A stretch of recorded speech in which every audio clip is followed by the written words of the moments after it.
আমি আজ পেঁপে দিয়ে হালুয়া বানাবো। সবসময় গাজরের হালুয়া করা যায়, আজকে আমি পেঁপের হালুয়া বানাবো। তার জন্য নিয়েছি বাতাসা, চিনি, হাফ পিস পেঁপে আর কাজু, কিশমিশ, দুধ, একটু ফোড়ন দেওয়ার জন্য মৌরি আর ঘি দিয়ে ফ্রাই করব।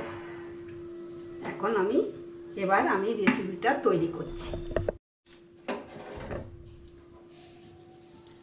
গ্যাসটা জেলে আমি ওভেনে ফ্রাই প্যান বসিয়ে দিয়েছি।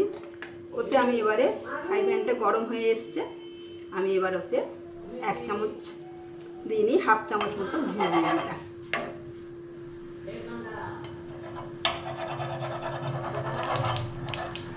আমি পেঁপেটাকে গ্রেট করে নিই।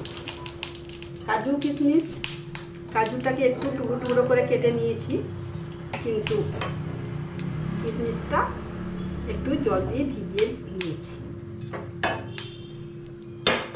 ব্যাস, আমার ঘিটা গরম হয়ে গেছে। এবার আমি এতে একটু মৌরি দিয়ে দিচ্ছি।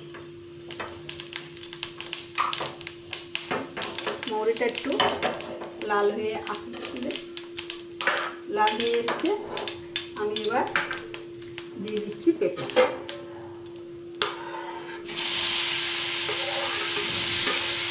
পেঁপেটা একটু সুন্দর করে ভাজতে হবে, লাল লাল করে।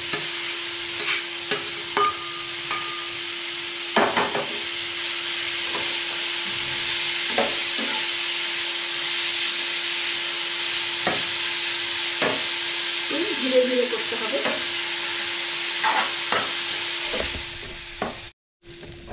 হ্যাঁ, ভাজাটা বেশ হচ্ছে, কিছুটা হয়েছে, আর একটু সময় দিয়ে ভাজতে হবে এটাকে, পেঁপেটাকে আর একটু লাল হবে।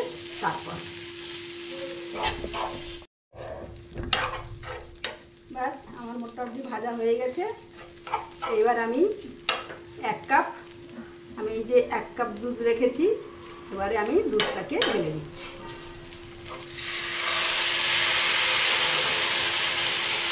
দুধটা আমি ফুটিয়ে ঘন করে রেখেছিলাম, তাই 1 কাপ দিয়ে দিলাম। এটাতে আরও টেস্টি হয়, যদি মিল্ক মেড যদি থাকে এতে দিলে আরও ভালো সুন্দর টেস্ট হয়। কেউ যদি মনে করো এতে দিতে এলাচের গুঁড়ো কিংবা এলাচ একটা ফোড়ন দেওয়া, সেও করতে পারো, কিন্তু আমি মৌরি ফোড়ন দিয়েছি, এই কারণে আমি এলাচ ফোড়ন আর দিইনি। আর এটাই কিছুক্ষণ দুধের মধ্যে ফুটবে, আর আমি এবার চিনিও একসাথে দিয়ে দেব। আর আমি একটু কালার হবে, একটু আলাদা, একটু টেস্টি আসবে বলে চিনি বাতাসা দুটো মিলিয়ে দিয়েছি। কাজু কিশমিশ নিয়েছি, এটাকেও আমি একটু বাতাসার মধ্যে নাড়াচাড়া করে নিয়ে কাজু কিশমিশটাও দিয়ে দেব।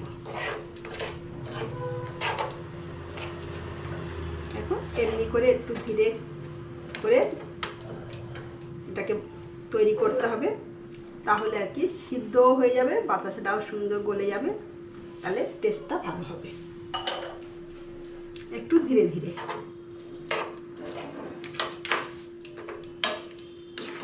এমনি করে আস্তে আস্তে ফুটবে। ব্যাস, দেখো এমনিভাবে আমার বানানো হয়ে যাবে। এটা রসটা শুকনো হয়ে এসছে, একদম বেশি টাইট করবো না, কিছুটাই রস রস মতো থাকবে, সফট হয়ে থাকবে, কিন্তু ঝোলও থাকবে না। এইটাকে এমনি করে নিয়ে হয়ে গেল। আমি এবারে গ্যাসটাকে অফ করে নিচ্ছি। এই গরমের তাপেই আর একটু নাড়াচাড়া করে নেওয়া, নিলে দেখবে এটা সুন্দরভাবে মাখা মাখা হয়ে যাবে। এবারে আমি নামিয়ে নেব, নামিয়ে নিয়ে পরিবেশন ঠান্ডা করে। এমনি করে তোমরাও বানিয়ে দেখো, অবশ্যই ভালো লাগবে। আর কমেন্ট করো, সাবস্ক্রাইব করে দিও যদি না আমার চ্যানেলে সাবস্ক্রাইব করা থাকে, আর বন্ধুদের সাথে শেয়ার করো অনেক অনেক। আমার তাহলে ভালো লাগবে আর নতুন কোনো রেসিপি নিয়ে তোমাদের সাথে কথা বলতে পারবো। আর আমার সম্পূর্ণ ভিডিওটা দেখার জন্য ধন্যবাদ। তোমরা ভালো থাকো, সুস্থ থাকো।